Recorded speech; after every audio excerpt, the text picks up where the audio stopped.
Thank you, sir, for a very warm welcome address and for expressing the teachings of Swami Vivekananda. Swami Atmashraddhananda ji is one of the senior monks of the Sri Ramakrishna Order. He is the chief editor of Vedanata Kesari, a monthly magazine published by Ramakrishna Mutt, Mylapore, Chennai. He is closely associated with VSC for quite some time. He takes regular Sunday classes at IIT Madras on behalf of Vivekananda Study Circle. Now, I request him to share his thoughts with the audience. Revered Swami Gautamanji Maharaj, dear Dr. Balu, dear Professor Karmakar, and dear young friends. On behalf of all our volunteers, the VSC, who have spent a lot of time in organizing today's function, I extend you a hearty, cordial welcome. Every youth has got certain issues which nag him. Whatever be his course in which he is studying, wherever he may be studying, these issues he wants to solve. He is very keen that he gets the right answer to his questions. Of course, a good many of these questions deal with his studies, with the course that he is following. But then there are other issues of life itself, which draws much of his energy, much of his thinking, much of his struggle. Of these issues that he has to deal with, first issue is how to respond to life, which means what is he? How should I respond to life? He asks questions. If he is fortunate enough and have patience, he asks these questions. Who am I? What is the purpose of life? Why should I study? Is the career or making money or earning a living is all about life? Why is there so much of struggle in society? Who is responsible for so much of competition?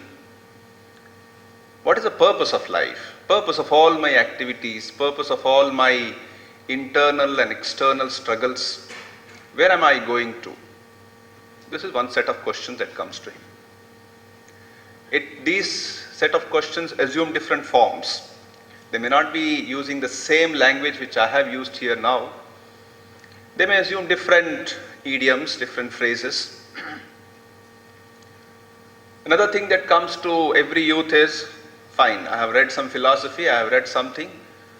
Now what is the way to it?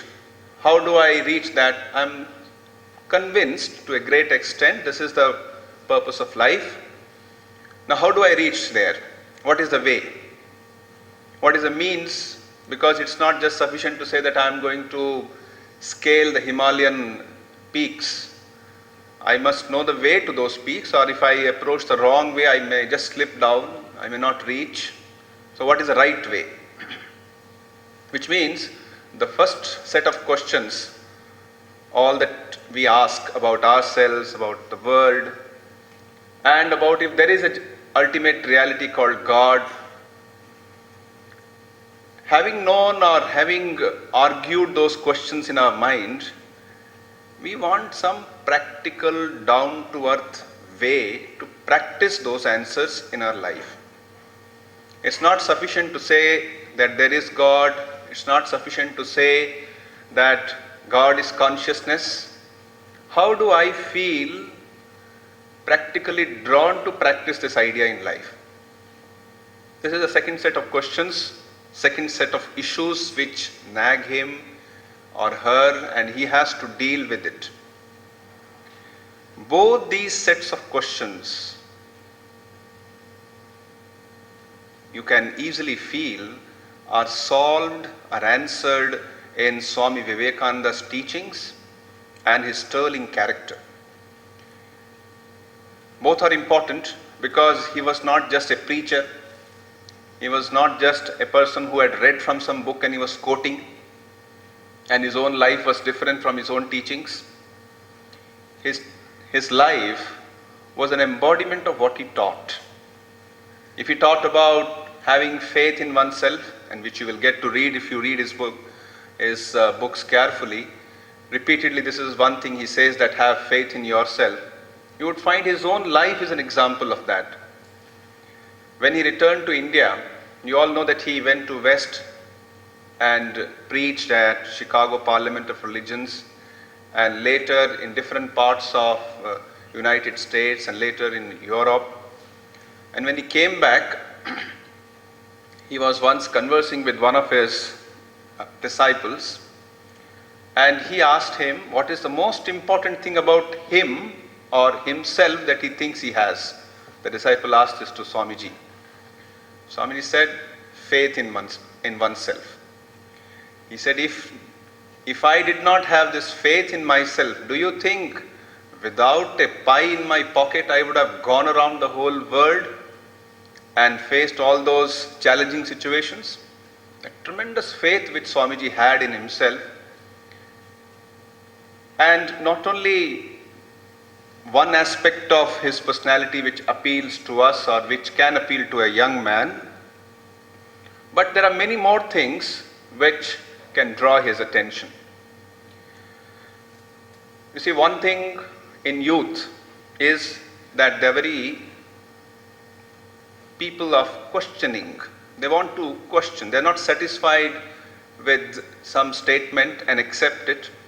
That is their treasure, this questioning faculty. All learning takes place through questioning.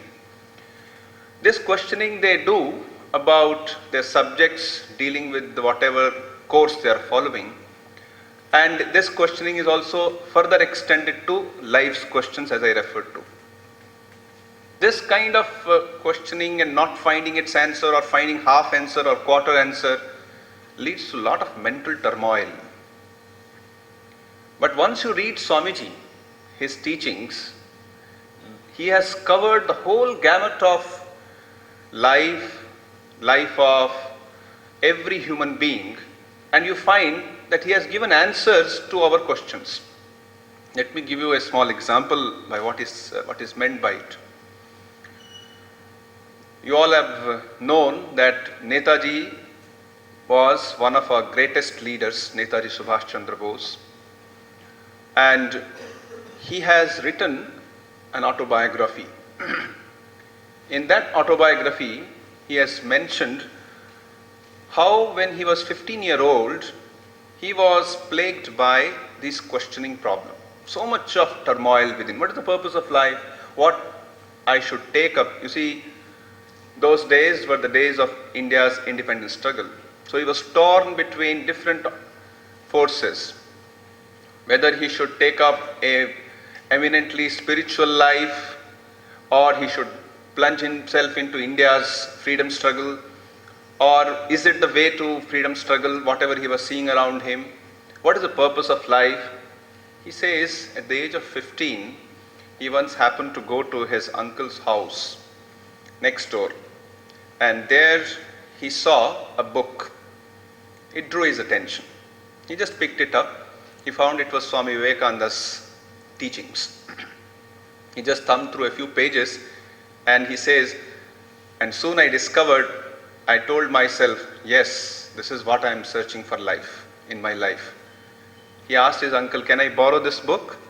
He said yes. He borrowed all books, came home, took up reading of those books, and he says in his autobiography, I read for days, weeks and months till I had finished everything whichever was available, and then emerged in my mind a clear-cut idea as to what I should do in life. He said Swami Vivekananda summarized the whole ideal of mankind in just one single sentence. It's in Sanskrit. Atmano mokshartham jagat hitaya cha, which means for Atmano mokshartham, for one's own liberation. It could also mean one's own spiritual evolution, one's own inner and true inner development, and jagat hitaya cha, and for the good of others. They are twin ideals. These twin ideals, of course, Swamiji has given as the ideal of the Ramakrishna movement also. After reading this, Netaji writes, all my doubts, all my mental turmoil came to a rest. I understood what's the purpose of life. He, in a way, symbolizes the mind of many young people. They have questions, but not necessarily right answers. That is why they should come to Swami Vivekananda's teachings. There you find such clarity of thinking, such precision of expression, and such authenticity with which he speaks. Many of the teachings which you read, you would be surprised if you are also acquainted with Sanskrit literature. They are verbatim translations or insightful restatements of what is said in the Bhagavad Gita or the Upanishad. But it is said in our language, the language which appeals to us, which we can understand. We may not understand Sanskrit, but we can understand same what is said in Sanskrit in Swamiji's teachings. Here we have to learn to understand this ideal, and in our VSC classes this is what we try to understand. Atmano mokshartham jagathitaya cha. To know oneself is to learn to manage oneself. To seek one's spiritual liberation or spiritual evolution means this: to know one's moods, to know how one's moods can be handled, to manage one's energies, how to channel one's intellectual, emotional, physical energies in constructive ways. This is the meaning of knowledge about oneself. Likewise, how we at the same time should not become self-centered, should offer our services to others, Jagat Hitaya cha, offering our whatever we have gained to others to some extent. You must be knowing Swami Vivekananda's famous words written in one of his letters. He says, they alone live who live for others. The rest are more dead than alive. This is the ideal of Jagat Hitaya cha. Now, before I close, let me tell you one thing which we kind of gained a insight in the last few classes in last year. Generally, we used to close down our classes for the session by having just last one lecture. But since last year, we have decided to have it a kind of valedictory class. Last year's valedictory class, we had some speakers from the student participants who have been coming and regularly attending our classes.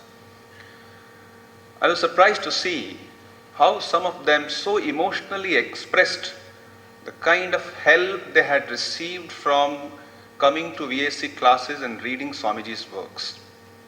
One of the speakers during that valedictory class said, when I came to IIT, although I had a good intellectual atmosphere, but I wanted also a holy atmosphere where I could discuss something noble without fear of being ridiculed, without fear of being said, why are you trying to behave differently? And after much search, when I came to VSC, I got a sense of peace, a sense of direction. And I'm very grateful for that. That summarized that our classes have been effective. I request all our young friends who have come here to similarly join our classes, to ponder over Swamiji's teachings, to think over these basic issues and try to put them into life as much as they can. Even if we begin at a very, very preliminary stage, elementary stage, it is a good thing because it's a beginning. We have started a journey. Once again, I cordially welcome all, and we hope that today's session would be revealing, would provide greater insights and make our friends come forward to study Swamiji's teachings.